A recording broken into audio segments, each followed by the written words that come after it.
We love magnify things. We love to magnify things a lot sa mga buhay-buhay po natin. But we forgot to magnify what Christ has done for us on the cross. Mostly, sa mga gawin, sa mga kilos po natin, nakakalimutan po nating i-magnify ang dapat na i-magnify. Si Jesus sa mga buhay po natin. Pag natatakot ka, binababa mo siya. Again, pag natatakot ka, ninenervyos ka, binababa mo siya. Dahil siya nagsabi na nga po, huwag kang matakot, hindi kita pababayaan ni Ilim. Therefore, sinasalungat mo yan pag natatakot ka. May pangako ang Diyos, I will never leave you nor forsake you. Diba? At higit pa sa diyan, meron siyang ginawa sa atin. Meron siyang ginawang napaka-importante. Ano po ba ito? Ang patawarin tayo sa lahat ng kasalanan natin. Okay, papasok po rito ang controversy. Actually, wala pong controversy. Ngayon, yung mga gumagawa ng controversy dito, nakakahiya sila sa mata ng Diyos.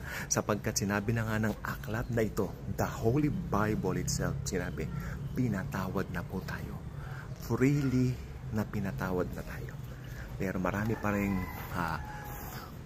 nagtratry na they can get the favor of God by their own doing things like this, doing things like that. Okay, bahala po sila. Pero patunayan po natin na pinatawad na tayo at lalo mong mamahalin ang Panginoon kung nalaman mo kung ano yung ginawa niya sa iyo. Magre-responde ka ng pag-ibig.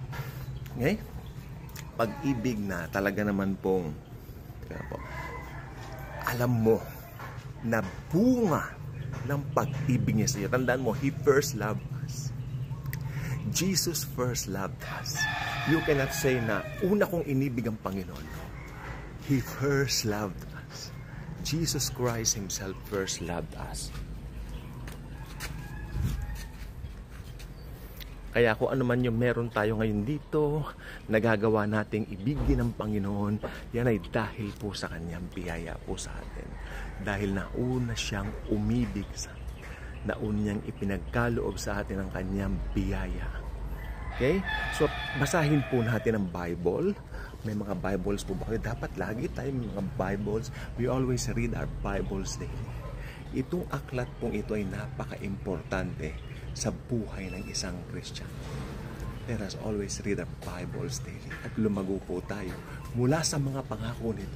Ang pangako ng Diyos sa Biblia ay totoo pong lahat. Ang kinin mo, paniwalaan.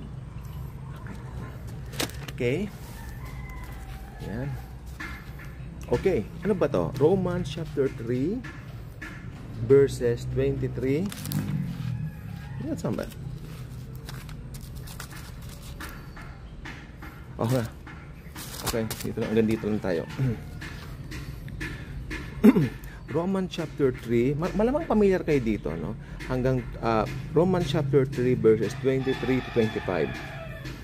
For all have sinned and fall short of the glory of God, being justified freely by His grace, through the redemption that is in Christ Jesus, whom God set forth as a propitiation, yung baga parang pinaka upasala, kumbaga bayad sala sa mundo. Siya po ang ginawang bayad sala sa mundo.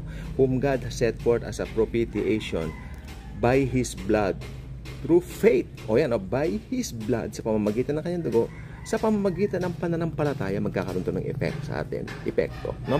To demonstrate His righteousness, because in His forbearance, yung alam niya na kung anong mangyayari, nakita niya na, God had passed over the sins that were previously committed. Alam po ba ninyo, nakakamangha ang biyaya. Isa po sa nakakamanghang pag-aralan ng biyaya ng Panginoong Jesucristo. Bago pa siya magkatawang tao, bago ibigay ang buhay niya sa krus ng Kalbaryo, nakita na po niya kung sino yung mga maboborn again. Nakita na po niya kung sino yung mga magre-respond sa kanya. And that is amazing.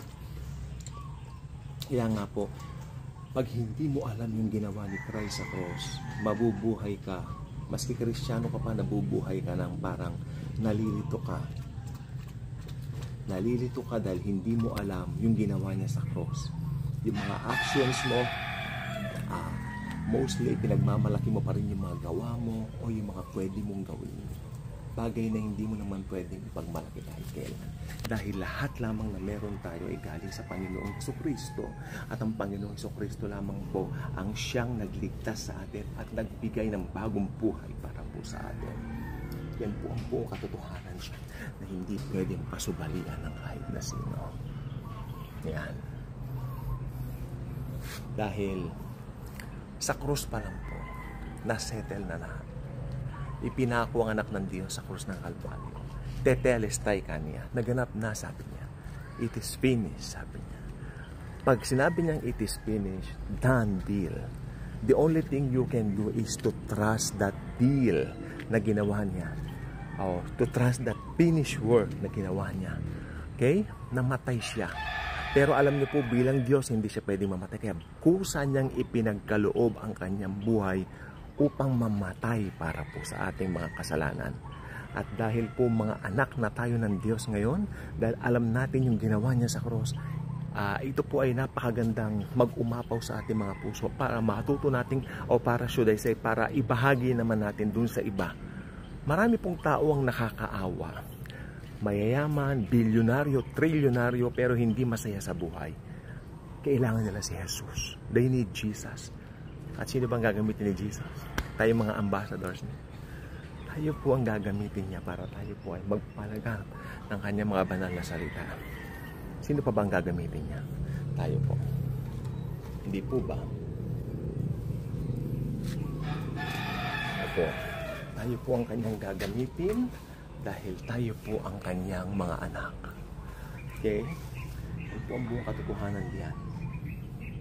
Okay. So, I encourage everyone na araw-araw magbahagi tayo ng salita ng Diyos. Umpisahan natin sa mga social medias natin. Tapos kapag sa mga trabaho natin, nakakasakay natin sa mga bus. Sa MRT, nakita ko po, gano'ng kabisi ang MRT. Sumasakay po tayo ng MRT most of the time.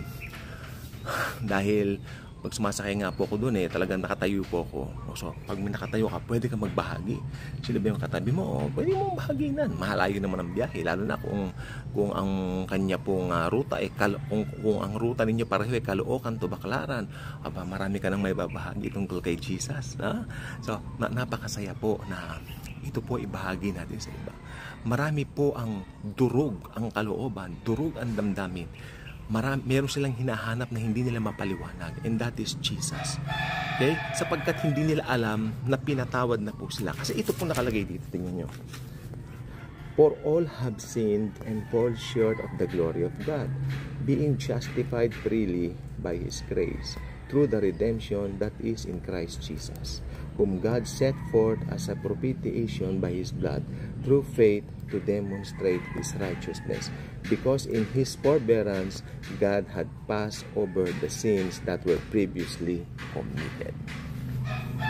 Yun po ang mahalaga na may bahagi natin ang Panginoong Jesus sa ibang mga tao.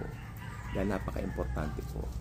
Okay? Tayo po ay hindi bahagi ng anumang organization. Actually, sagabal lang po yan. Mas mahalaga po talaga tayo po ay lumago bilang mga mananampalataya at ibahagi natin. Marami po akong may sasuggest na pwede nyong pakinggan, no? Sa YouTube, mga grace preachers na nangangaral ng biyaya na talagang matapat at hindi saklaw ng kahit na ano pa man. Yan po ang gusto ko po sabihin po sa inyo sa umaga pong ito, naway tayo po ay laging maging maligaya at masaya sa piling ng Panginoon. Lagi naman po tayong blessed. Ang sabihin na lang natin, enjoy your blessing, because as Christians, we are already truly blessed.